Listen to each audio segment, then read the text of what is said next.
उपराष्ट्रपति जगदीप धनखड़ के अचानक इस्तीफे ने भारतीय राजनीति में हलचल मचा दी है। 74 वर्षीय धनखड़ ने अपने इस्तीफे के पीछे स्वास्थ्य कारणों का हवाला दिया, लेकिन उनके अब तक के सार्वजनिक बयानों, संवैधानिक संस्थाओं पर टिप्पणी और सरकार से तीखे सवालों ने इस फैसले को केवल औपचारिक या निजी नहीं रहने दिया। दरअसल धनखड़ अपने कार्यकाल के दौरान संसद से लेकर न्यायपालिका तक और सरकार से लेकर विपक्ष तक सभी से सवाल करते रहे। विशेषकर किसानों की स्थिति को लेकर उनके बयानों ने बार बार सुर्खियां बटोरी। दिसंबर 2024 में मुंबई में आयोजित एक कार्यक्रम में उपराष्ट्रपति धनखड़ ने खुले मंच से कृषि मंत्री से सीधा सवाल पूछा, कृपया मुझे बताएं कि किसान से क्या वादा किया गया था और वो वादा अब तक क्यों नहीं पूरा हुआ। उन्होंने आगे कहा, क्या हम किसान और सरकार के बीच कोई दीवार खड़ी कर रहे हैं। इस बयान के बाद ये साफ हो गया कि धनखड़ केवल संवैधानिक औपचारिकताओं तक सीमित नहीं थे, बल्कि किसानों के मुद्दों को गंभीरता से उठाने वाले एक असंतुष्ट संवैधानिक पदाधिकारी के रूप में उभरे। कृषि आंदोलनों के संदर्भ में उन्होंने कहा, पिछले साल भी एक आंदोलन हुआ था, इस साल भी एक आंदोलन हो रहा है। समय का पहिया घूम रहा है, हम कुछ नहीं कर रहे हैं। जब देश आगे बढ़ रहा है तो मेरा किसान क्यों परेशान और पीड़ित है, किसान ही क्यों असहाय है। धनखड़ का ये दर्द शायद उनके किसान पुत्र होने के अनुभवों से उपजा था, जो उन्हें सत्ता में रहते हुए भी अपनी जड़ों से जोड़ता रहा। लेकिन धनखड़ के तेवर सिर्फ किसानों तक सीमित नहीं रहे।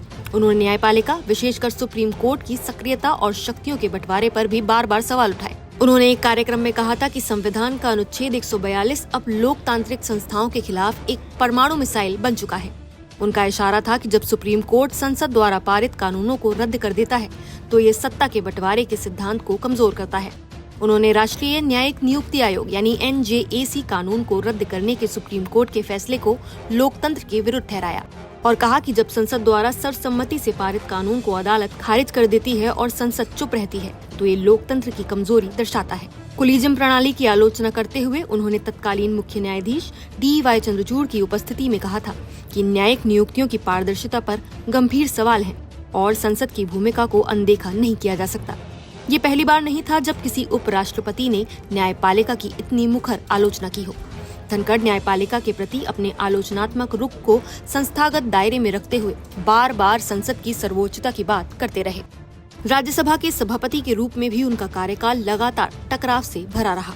विपक्ष ने उन पर पक्षपात का आरोप लगाया और उन्हें हटाने का नोटिस तक दिया। हालांकि ये नोटिस उपसभापति हरिवंश ने खारिज कर दिया। लेकिन इस पूरे घटनाक्रम ने धनखड़ के संवैधानिक व्यवहार और राजनीतिक रूप से मुखर छवि को और अधिक उजागर कर दिया। इस नोटिस पर प्रतिक्रिया देते हुए उन्होंने इसे जंग लगा सब्जी काटने वाला चाकू बताया, जिसे बाईपास सर्जरी के लिए इस्तेमाल किया जा रहा है। उनका ये रूपक न केवल विरोध की तीव्रता दिखाता है, बल्कि उनकी वाक्पटुता और राजनीतिक व्यंग की शैली को भी सामने लाता है। धनखड़ के इस्तीफे की टाइमिंग भी महत्वपूर्ण है। उन्होंने ऐसे दिन इस्तीफा दिया जब राज्यसभा में जस्टिस यशवंत वर्मा को हटाने के लिए विपक्ष द्वारा लाया गया प्रस्ताव पेश किया गया था।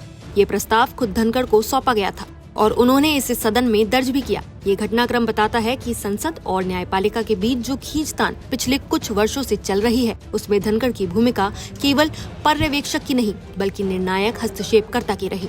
धनखड़ का ये इस्तीफा केवल एक संवैधानिक औपचारिकता नहीं है, ये उस बेचैनी का संकेत है जो एक किसान पुत्र के भीतर लगातार पल रही थी। सत्ता के केंद्र में होते हुए भी सवाल पूछने की बेचैनी, किसान की पीड़ा को समझने और उठाने की बेचैनी और लोकतांत्रिक संस्थाओं के बीच संतुलन को बिगड़ते देखने की बेचैनी।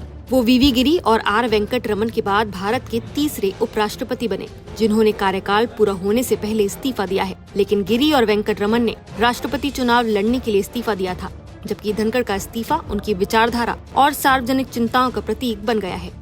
इस घटनाक्रम ने NDA को भी सोचने पर मजबूर कर दिया है, क्योंकि उपराष्ट्रपति पद के लिए नया चेहरा तय करने में अब संवैधानिक संतुलन के साथ राजनीतिक रणनीति भी अहम होगी।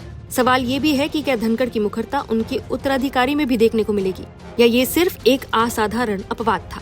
इस पूरे मुद्दे पर आपकी क्या राय है, हमें कमेंट करके जरूर बताइए। नमस्कार, मैं हूं मानक गुप्ता। अगर आपको हमारा ये वीडियो पसंद आया हो तो इसे लाइक और शेयर जरूर करें और हाँ, हमें सब्सक्राइब और फॉलो करना ना भूलें ताकि आप देश और दुनिया की कोई खबर मिस ना करें। तो जुड़े रहिए हमारे साथ और देखते रहिए News 24।